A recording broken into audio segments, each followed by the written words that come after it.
അപ്പൊ കുട്ടികള് അവരിവിടെ നാട്ടിൽ തന്നെ നിൽക്കട്ടെ. അത് ഇവരെ തനിച്ചാക്കിയിട്ട് എനിക്ക് അതിനെന്താ, നമുക്കവരെ ബോർഡിംഗിലാക്കാം. They are not babies. പിന്നെ എന്തെങ്കിലും ഹെൽപ്പിന് വേണമെങ്കിൽ അച്ഛനും ഇവരൊക്കെ ഉണ്ടല്ലോ. അത് ശരിയാവില്ല. പപ്പയ്ക്ക് അറിയാഞ്ഞിട്ടാ. ബെന്നിക്ക് ഇവരെ പിരിയാൻ കഴിയില്ല പപ്പ. എനിക്ക് അതൊക്കെ നിന്റെ ഇപ്പോഴത്തെ തോന്നല. ഞങ്ങളോടൊപ്പം ഇവരും ഉണ്ടായില്ലെന്താ? അതൊന്നും പറഞ്ഞ ഇപ്പൊ നിന്റെ തലേ കയറത്തില്ല. നാളെ നീ ഒരു അമ്മയാവുമ്പോഴേ ഇവൻ പറഞ്ഞതിന്റെ അർത്ഥം നിനക്ക് മനസ്സിലാവത്തുള്ളൂ. പപ്പ അത് ഞാൻ വേണ്ട, എന്റെ തീരുമാനത്തിന് മാറ്റമില്ല. ഇനി എന്താ വേണ്ടെന്ന് ബെന്നി തീരുമാനിക്കട്ടെ.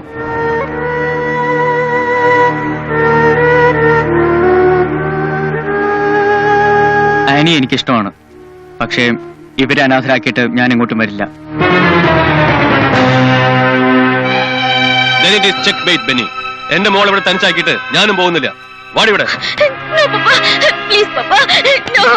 പിടിച്ചൊരു തീരുമാനം വേണോ? ധൃതി പിടിച്ചിട്ടല്ലോ ചോ, നന്നായി ആലോചിച്ച് തന്നെ എല്ലാം തീരുമാനിച്ചു. വാടി. നീ വരും. നാളത്തെ ഫ്ലൈറ്റില് നമ്മൾ സിംഗപ്പൂർ പോകുന്നു. That is the end of everything. വാടി. അവളെ പിടിക്ക്.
ഹലോ.